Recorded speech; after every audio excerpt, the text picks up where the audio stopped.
Depending on your outlook, the Obama administration is either trying to make law enforcement more accountable or putting more handcuffs on the people who are trying to keep you safe.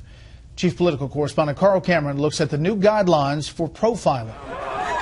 With die-in protests popping up and turning violent this weekend in Berkeley over the local police killings recently of unarmed black men in Ferguson, Missouri and Staten Island, New York, Attorney General Eric Holder today expanded the Bush administration's 2003 law enforcement guidelines against racial and ethnic profiling to now also preclude profiling based on national origin, religion, gender orientation, and sexual orientation. We can't afford to profile, to do law enforcement on the basis of stereotypes.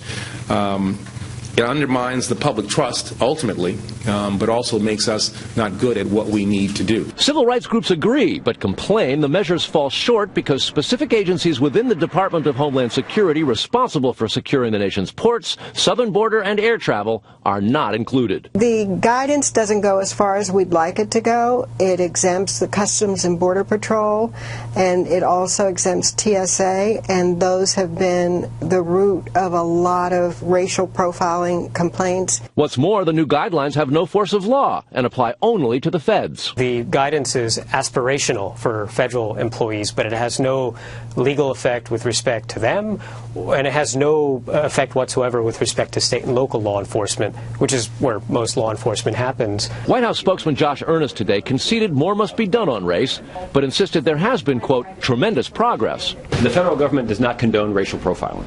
That is the policy of the administration. It was also a policy of the last administration. Attorney General Holder and President Obama are the first black men to ever hold their positions in this country. Both came into office vowing to make civil rights a top priority, and yet a new poll out today from Bloomberg News suggests 53% of Americans think race relations have worsened during their watch. Brett? More on this with the panel. Carl, thank you.